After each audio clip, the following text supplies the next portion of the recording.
right, so we're back again. We're back with Mel. Mel's over here on my right. How you doing, Mel? Good to have you. Good to see great. You. And you're kind of destroying everything that we up to this point believe. I mean, you're jumping all over our paradigms. You're jumping all over everything we've gone ahead. We thought we had the Dome of the Rock there down solid. We thought those inscriptions were from Abdul Malik in 691. Now you're telling us they're hundreds of years later, and that they are not the inscriptions that Abdul Malik gave at all. So we're going to have to reform, revamp. But listen, it's something. I mean, I'm glad you're doing this, because haven't we said this, Mel? We've always said we're not interested in the narrative, because the narrative doesn't follow the evidence, the historical evidence. Therefore, we need to go back to the historical evidence. In this case, we've gone back to the 7th century, and you're telling me now that those inscriptions, though we always thought were dated 691, we now have to look and say, no, they weren't. So when were they put together? Well, you're going to go and show us that even the inscriptions on the ambulatories, the arcades, those inner arcades, cannot have lasted for hundreds of years. And you're going to say why. And I think that's what we're going to go into. So I'm going to give it back to you. I'm not going to say any more. You have an awful lot to go through. You've got a PowerPoint. Over to you, Mel. Persuade me and persuade all of us that these inscriptions on that dome are not from Abdul Malik. Yeah, certainly. We need to know when the mosaics and inscriptions were at least verifiably first witnessed to. So we're not interested in opinions or what we think or what we assume. We just want to know when is the first verifiable witness to it. The inscriptions are on the inner arcade, and to be authentic need to have been created in the 7th century and survived the 13 centuries that followed unscathed. Remarkably, as if by miracle, the only recognizable change has been the replacement of Abdul al-Malik's name with al-Mamun. We can't just assume on faith that the purported 7th century artifacts are genuine. There ought to exist corroborating evidence. Is that too much to ask for? Well, apparently it is, because we have 9 centuries of silence before we actually see anyone mention the mosaics or the inscriptions. A.J. Juice, in his paper on page 45, points out that engravings can be faked. He says that bronze plates that are attached to the lintels above the 4 outside doors are engraved with the year 831 AD. According to these, should they be authentic, renovations were indeed underway. We need to keep in mind that engraving was an art that was still mastered over 1,000 years later. The Al-Aqsa today is a completely different building to the one in 978 AD. There's another description from 978 AD by Ibn Hokal and Istabri, which provides more details about the Dome of the Rock. He says that there is here a mosque, a greater than which does not exist in all Islam. The main building, supposedly the Aqsa Mosque, occupies the southeastern angle of the mosque, i.e. the area or noble sanctuary, and covers about half the breadth of the same. The remainder of the haram area is left free and is nowhere built over. Now, if we compare that with the Al-Aqsa Mosque today, well, there's a number of problems. First of all, the Al-Aqsa Mosque doesn't cover half the width of the Temple Mount. It only covers maybe a quarter of the width. We're going to put a picture. Let's put a picture up right here. Let's take a look. Now, take a look. I put this, see where the arrow's pointing. Look how thin and narrow the Al-Aqsa Mosque is. That is not half the length of the wall. So that we can see already is not the same one that is being referred to back here in 978. Yeah, and the other obvious point is that it's in the southern part.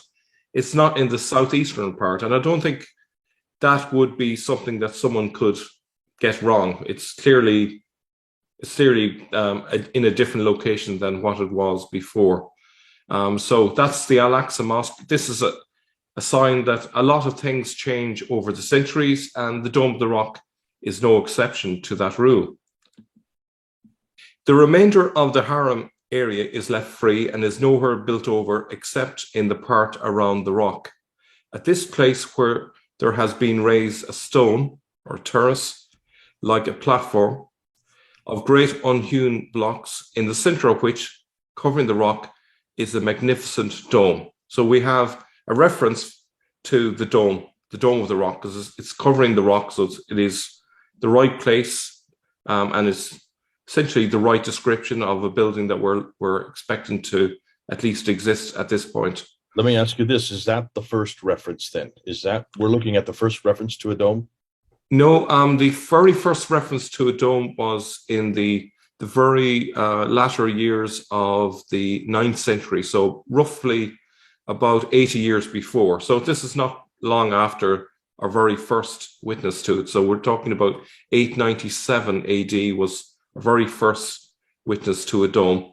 But remember, back in the last episode, we saw that in 870, a monk visited the Temple Mount, and all he saw there was a synagogue, a Saracen synagogue, as he describes it, in the northern part of the Temple Mount, which is obviously not the same place as the center where the Dome of the Rock is. So therefore, between 870 and 897 AD, they went to work, they built a Dome of the Rock, and then they created, probably simultaneously, this is what A.J. Juice reckons, they built a narrative to fit this new building, gave it a backstory, and made it seem like Abd al-Malik had built it, and that it always existed from the time of Abd al-Malik. So this is, just not true. Yeah. Okay. So what this witness from 978 AD, what it does say and what it doesn't say is kind of important. What it does say is there was a dome over the rock at this stage. What it doesn't say is it doesn't mention that there were mosaics or inscriptions inside, or that it was in an octagonal shape. So in other words, it's not necessarily the same as what we have today. And there is also no attribution to Abd al-Malik in this witness account. An additional note on the Al-Aqsa Mosque is that it didn't get placed in its current position until the late 12th century. The Persian traveller Nasir-i-Khusro visits Jerusalem in the spring of 1147. He is the last to mention the mosque on the Temple Mount to be attached to the eastern wall. 25 years later, it would be reported as being at the south. This is primary evidence that the Al-Aqsa Mosque did not exist at its current place until at least the mid-12th century. Okay, so I think that's... Here, before we said the southeastern corner, now we're calling it the eastern wall.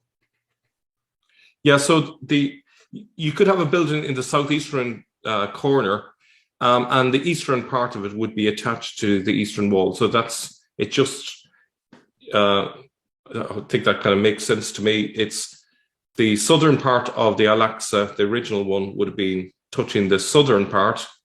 The eastern part would have been touching the eastern part, but obviously in the southeastern corner. Okay. Does that make sense? Whereas now today it is in the southern wall completely. It's hundreds of feet away to the west of where it would have been originally. Okay. So a very different location. Okay. I'm just going to put it right here. You're going to see where the southern is, where it is today. Now, just take a look where take a look where red rectangle is, and it's at an angle. That's where we think these references are putting it. Okay. Now, late 10th century now. Does it sound like any arcade survived from the time of the Abbasids? So this is really damning evidence there. The first report outside of earlier tradition that claims al-Malik's involvement emerges with the late 10th century geographer al-Muqaddazi, who says that the Al-Aqsa Mosque lies at the southeastern corner of the Holy City. The stones of its foundations of the outer wall, which were laid by David, are 10 ells or a little less in length. On these, the Caliph Abd al-Malik subsequently built, using smaller but well-shaped stones and battlements are added above. Now, from the point where there's the ellipsis there, it goes on to talk about the Dome of the Rock. So just so we're not confused, he says, this mosque is even more beautiful than that of Damascus, built in 715 AD. For during the building of it, they had for a rival and as a comparison the great church belonging to the Christians at Jerusalem, and they built this to be even more magnificent than the other. But in the days of the Abbasids occurred the earthquakes, which threw down most of the main building, all in fact except that portion around the mihrab. The edifice rose firmer and more substantial than ever it had been in former times. The more ancient portion remained, even like a beauty spot, in the midst of the new. Now, it says that during the days of the Abbasids, earthquakes threw down most of the main building. Now, unless my memory is mistaken, Abdul al-Malik's time was during the Umayyads. So it was during his reign that the Dome of the Rock was supposed to have been built. But here we have a witness from the late 10th century that says basically during the time of the Abbasids, most of the Dome of the Rock was knocked. Very little of it remained. So that would indicate that the arcades would have been destroyed, and therefore the inscriptions, had they existed on those arcades, would likewise have been destroyed. For me, this is a slam dunk against the idea that there are inscriptions nowadays that come from the 7th century. I don't know if you want to respond to that. Yeah, absolutely. No, I agree with you that.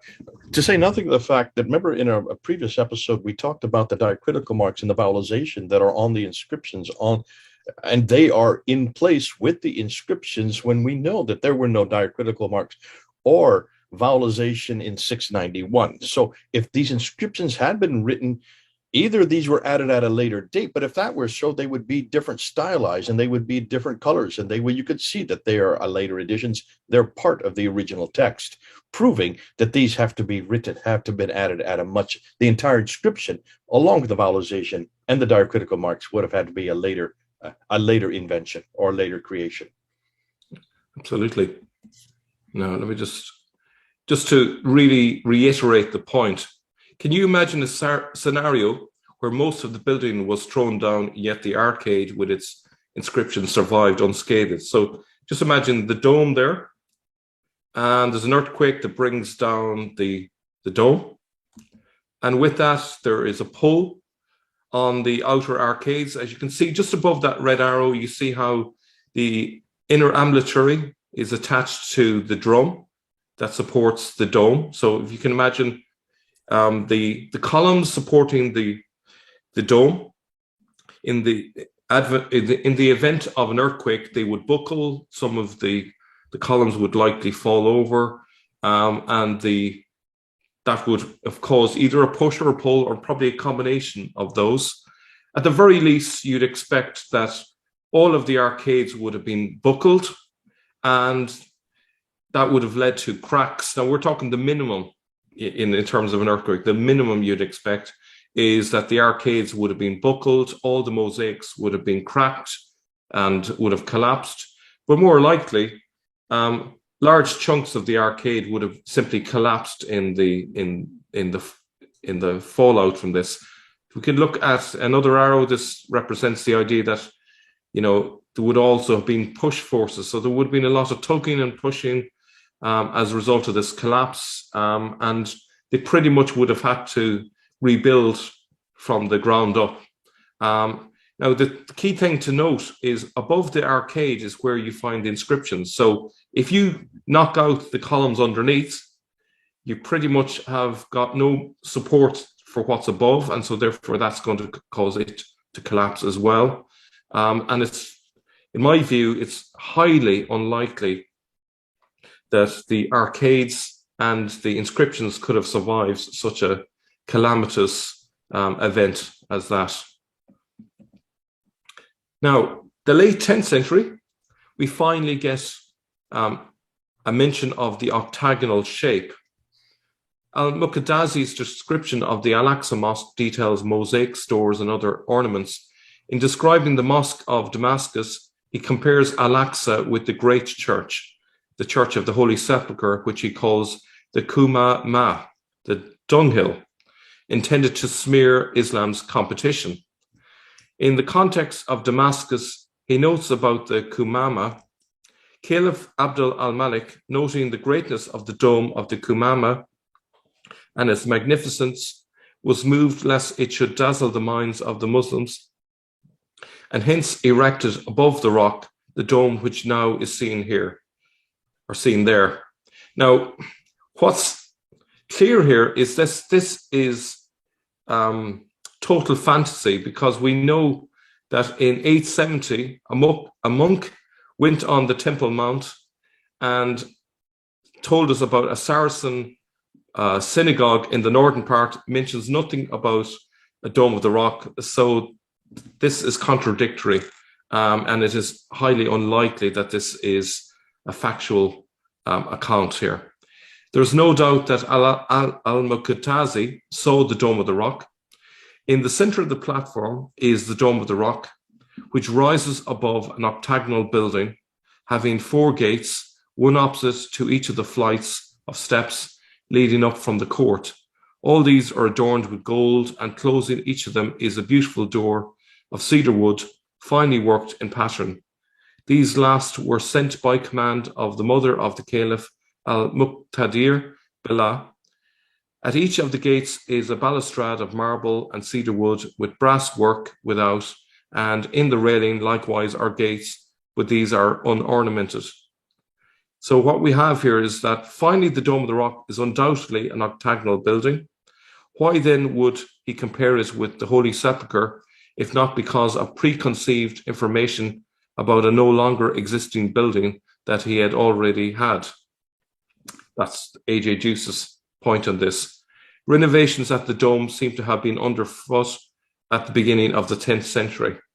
That's his take on this. What I would draw from this is that we're seeing gradual changes to the Dome of the Rock. In the 10th century, we're beginning to see the outside part of it being transformed. We now have an octagonal shape being witnessed to that wasn't witnessed before. So we can see a gradual transformation over the centuries. The key thing about the octagonal shape is you need the octagonal shape for there to be the octagonal arcades, and you need the arcades in order for there to be the inscriptions. So that's the key point in all of this. Without the octagonal shape, you don't have the arcades. Without the arcades, you don't have the inscriptions. But we know that prior to this, there were earthquakes, which would have destroyed anything in any case. I don't know if you want to come in on that. No, that makes sense. Now, give me the date of the earthquake again. It's important to see that there were a number of earthquakes, and people need to know that the dome had been damaged by earthquakes quite a few times. I remember when way back in the 1990s, when I did my first debate with Abdul Green on the Dome of the Rock, I mentioned at that time, so we're talking about 1997, 1998, I mentioned at that time that there were 11 destructions of the dome. 11 times it had to be rebuilt, sometimes completely, sometimes partially, but always that caveat, except for the inner ambulatories. They were unscathed somehow. But from what you're telling me here, it looks like there was quite they were not unscathed. They look like they got an awful lot of damage, which means the inscriptions would have gone down with them. Yeah, here's the other thing. I think a lot of people, I'm not an architect. I'm sure if there's architects watching, they can confirm what I'm saying. Is one of the reasons why a large building like a dome would need an arcade on the outside is because they act as buttresses to support and share the weight of the dome. Because it's actually quite an architectural feat to support all that weight underneath a small number of pillars. So that, it isn't, it's not window shopping that they're there for. They have a purpose, which is to spread out the weight and take some of the load. So if the dome comes down, you can imagine the knock-on effect across the whole of the building. So it's colossal damage occurs in the case of an earthquake as a result of it. Yeah, and remember, these inscriptions are all along the top of the arcades. They're not at the bottom, because if something's going to collapse, the top collapses. The bottoms would remain intact. These inscriptions are on the top, so it would stand to reason that the first place to be damaged would be where these inscriptions are. Absolutely.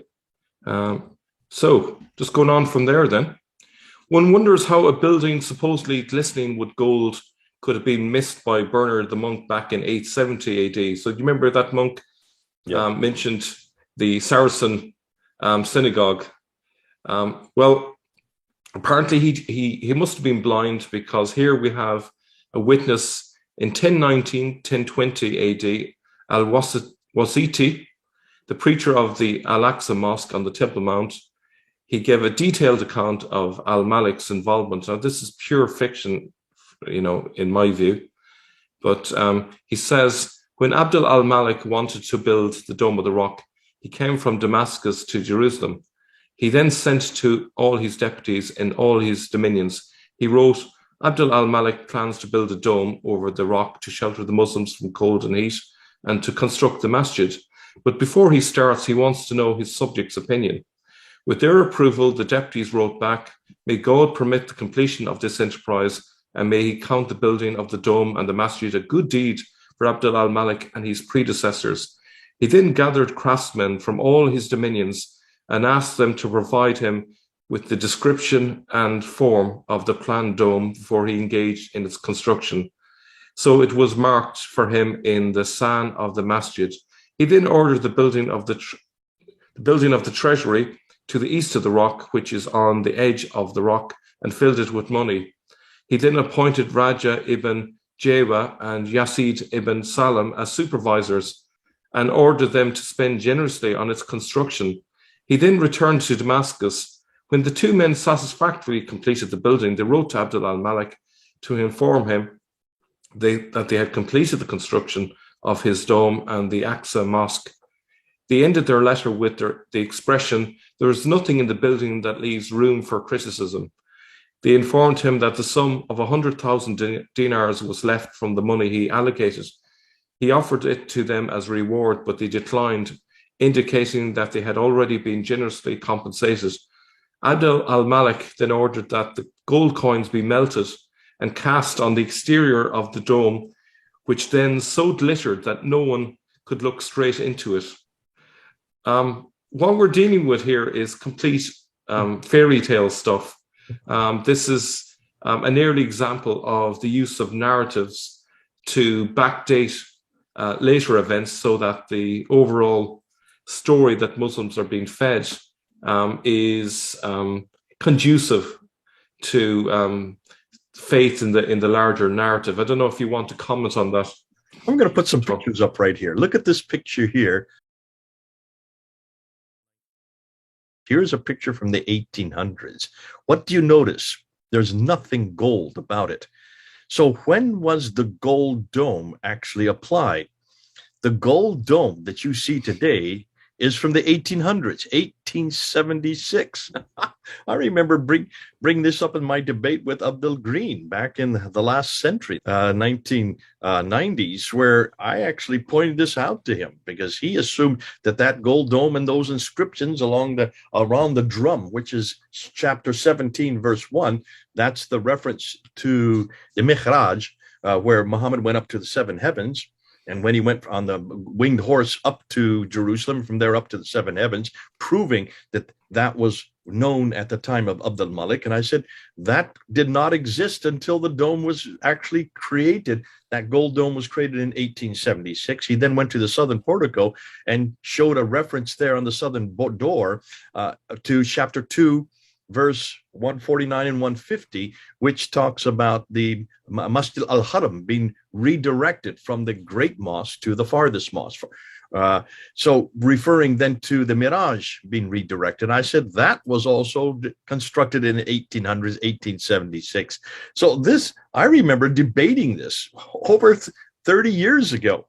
So it's fascinating that someone in 1019 is instituting this. It looks like they created the dome to reflect this. Or you might say, if anything, this is a redaction back from the 11th century back onto the 7th century. Possibly there was a gold dome in 1019, but it's certainly not in these pictures. So either it got pilfered or it got scrapped, but then it had to be recreated in the late 1800s to fit the description that you see here in the 11th century. Absolutely. Okay, let me just skip this bit. Now, this is A.J. Juice's take on this. He says, centuries after the fact, we are handed names of architects.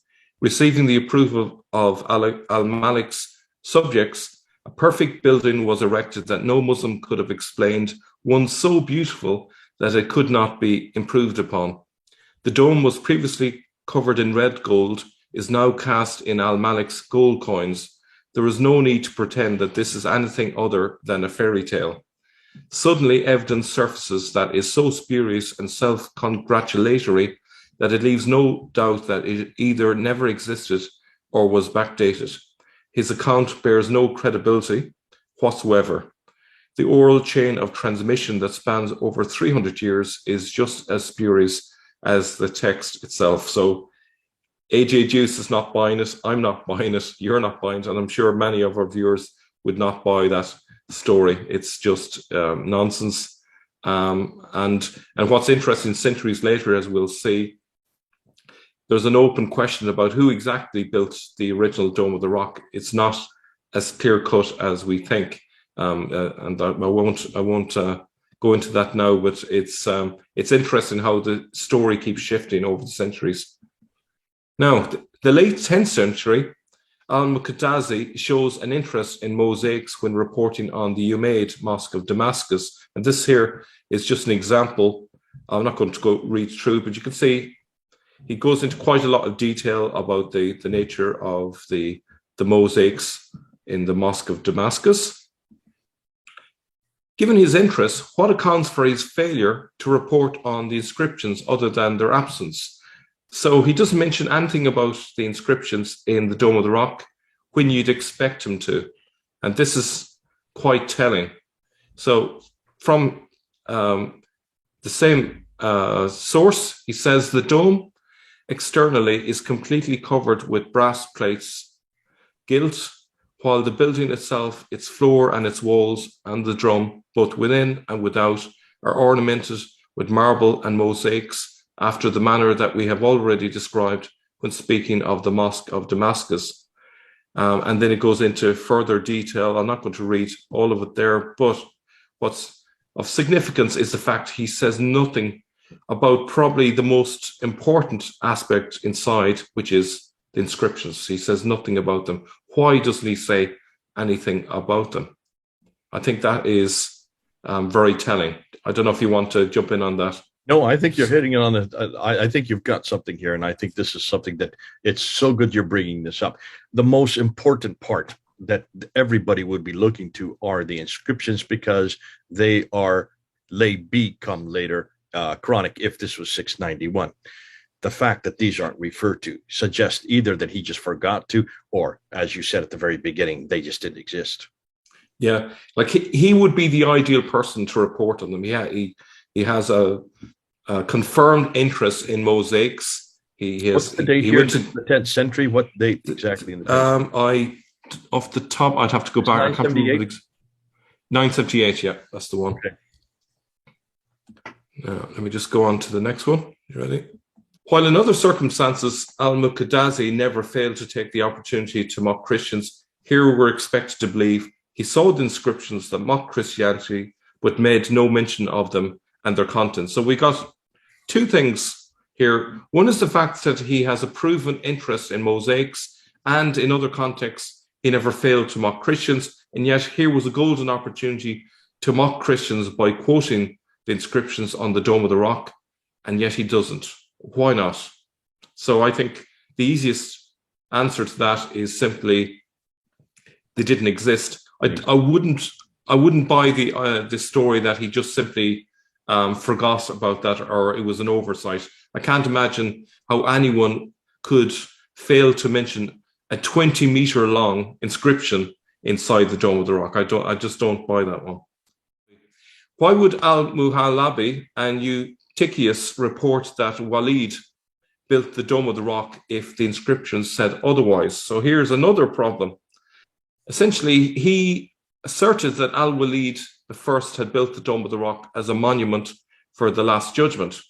Now, how would that be possible? If there is an inscription that asserts that Abdul al-Malik built the Dome of the Rock, at the very least, all the people that know anything about the Dome of the Rock would be aware of that inscription. He would surely be aware of that inscription. It would have been a closed matter. It wouldn't be open to questioning. And yet he is contradicting a supposed inscription and saying, no, it wasn't Abd al-Malik, it was al-Walid. I just don't see how that is possible. I think it's easier to say that there was no inscription. There was nothing to say that it was Abd al-Malik. And so therefore he was free to assert, in his opinion, that it was al-Walid that built the Dome of the Rock.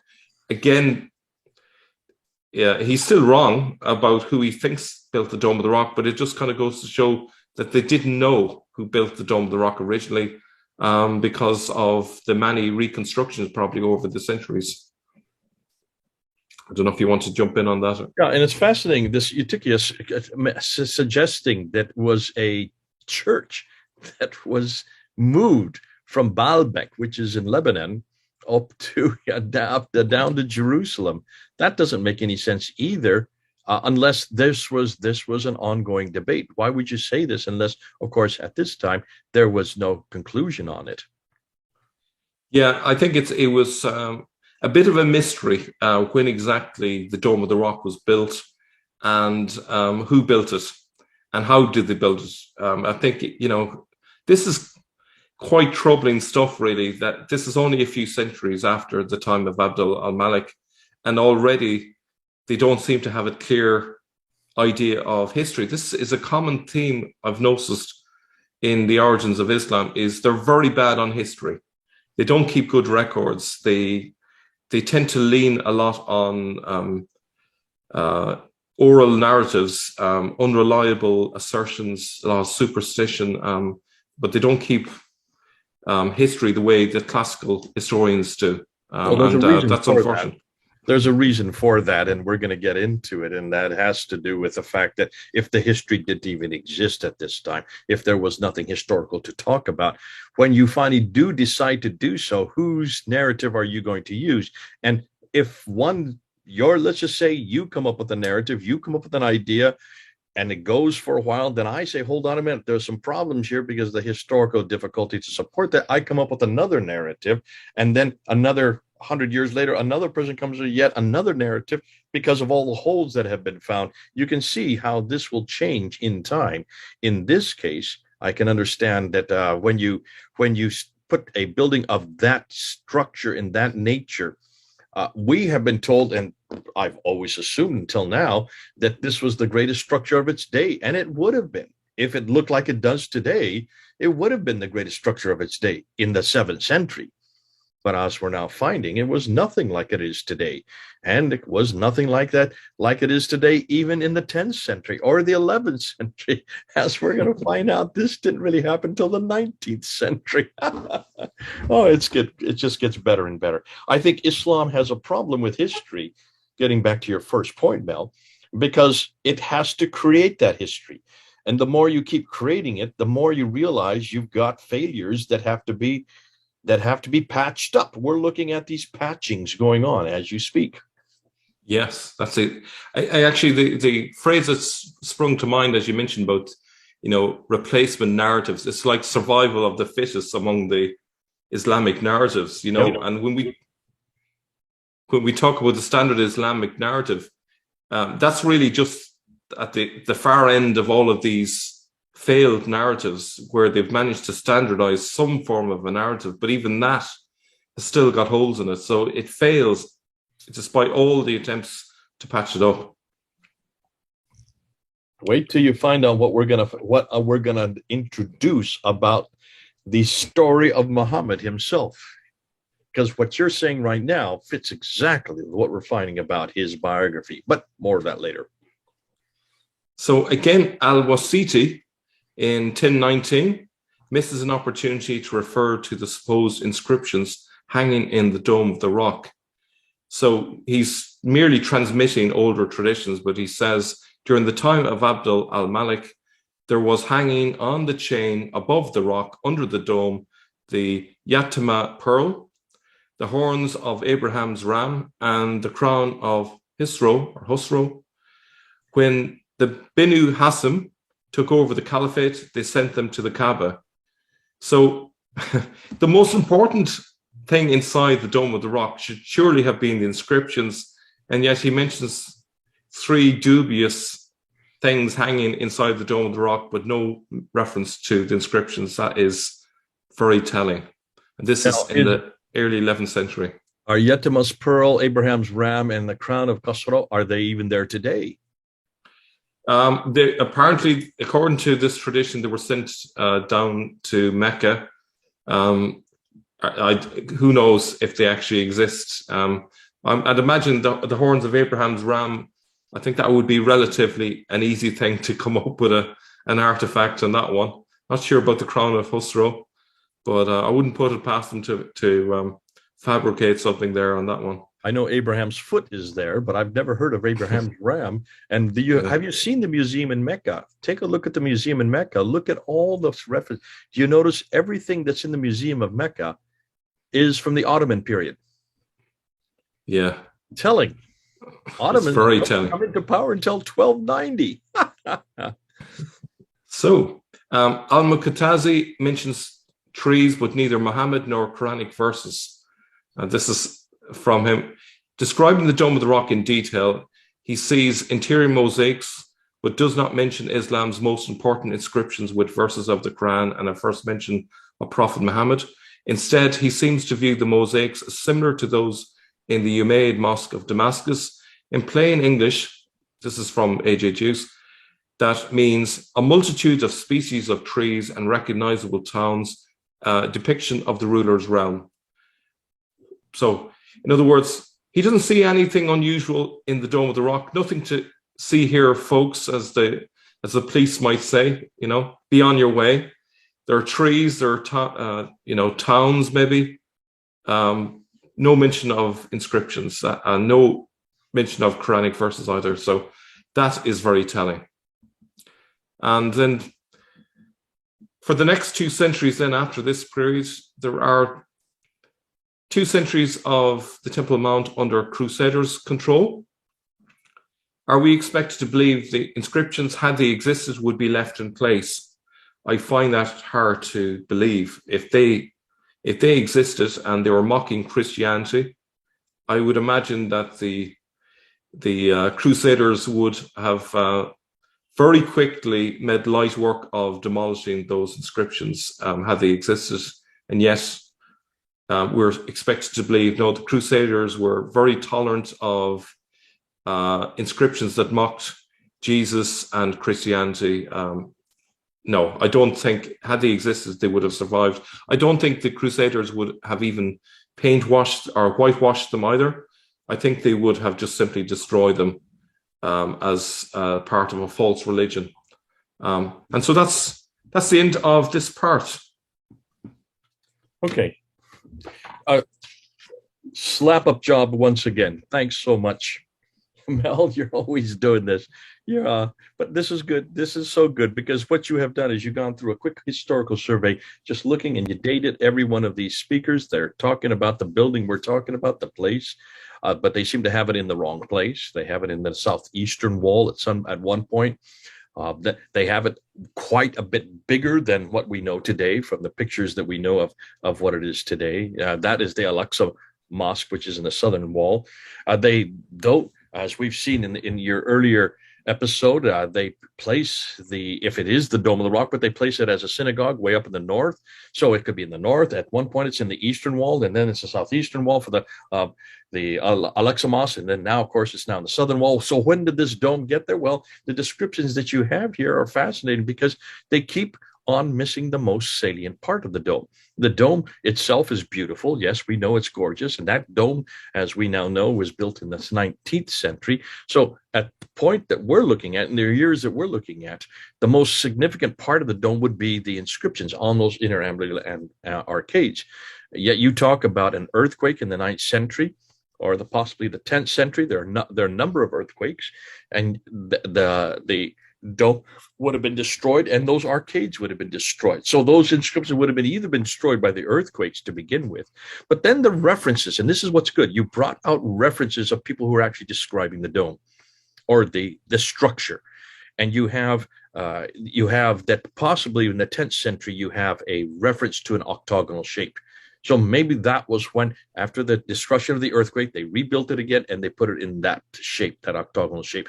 You talk about Muqaddisi, who is in the 10th century, late 10th century, 978. He describes it, but he forgets to talk about the inscriptions, which would have been perfect for him because they're mockery of Christianity. Of all people, why would he have borrowed them and used them? Because that was his signature piece. You talk about Muhallabi in 990. And he gets it wrong because he mentions that it was built by Al-Walid. So he completely confuses it. Al-Wasiti, who writes about it in the 1019, says nothing about the inscriptions again. So here we're now into the 11th century, and we haven't got the most important part of the dome, the most important part of that structure. The references to chapter 4, verse 171, the reference to chapter 112, the reference to chapter 17. These are Quranic references, inscriptions that should be there. Somehow we're lost in all these descriptions of people who have come and seen it and looked at it, to say nothing of the fact that obviously what that says to me, and the conclusion you're coming up with, is the conclusion I would come up with, and that means the reason they don't talk about it is because there's nothing to talk about. You don't talk about something that doesn't exist. If you're describing the building, you would describe the building, and you wouldn't show that it did have different shapes. And of course, you would make this great reference to the beautiful gold that sparkled so highly. That did not exist. We saw the pictures. Not even as late as the 18th century did that exist. That was introduced in the 19th century. But certainly, the inscriptions, as you brought it, those inscriptions should have been there from the very beginning. They should have been referring to them. They should have been using them. They should have been, because look at where it's situated in Jerusalem, looking down on the church as a sepulchre, the center of the pilgrimage for all the Christians. If they're there today, which is a mockery of Christianity and the divinity of Jesus and his sonship and the Trinity, then of course Muqaddisi and all these others would have used them, Muqaddasi would have used them, but he didn't, suggesting that he had nothing to use because these inscriptions weren't there. Great stuff. What you're doing is you're emasculating the dome, you're taking it down. What I want to know is, when are you going to come up with a date? Give me a date when it was built. I assume that's what we're going to go to next. Well, we're going to go into the mosaics next and look at the fact that, in themselves, they're anachronistic, and that tells its own story. So that'll be our next episode. We're going to look at that. And that just reiterates the conclusion that we're drawing here. I think the other thing, in terms of the silence of the record about the inscriptions, well, some people would say, well, it's still possible that these inscriptions were there, just that people didn't report them. But I would say possible is not the same thing as probable or even likely. It's possible to be hit by lightning when you go out outside, but that isn't likely. So I think if you look at the entire evidence, I think it is massively unlikely that inscriptions managed to survive the earthquakes, the fact that there are witnesses that say that the dome didn't even exist centuries after the time it was meant to exist. And then there's the fact that the earthquakes would have destroyed and brought down the dome. All of these things together would go against the possibility of the inscription surviving. So that's where I'd leave it for today. Okay, thank you. God bless you. I'm sure people are going to respond. You've got the comments right below. Hit the comments. Mel will look at them. He will support them. Any good ones that we need to go back on or we need to respond to, we'll do that. Until that time, this is Jay here in the United States, Mel in Europe. Over and out.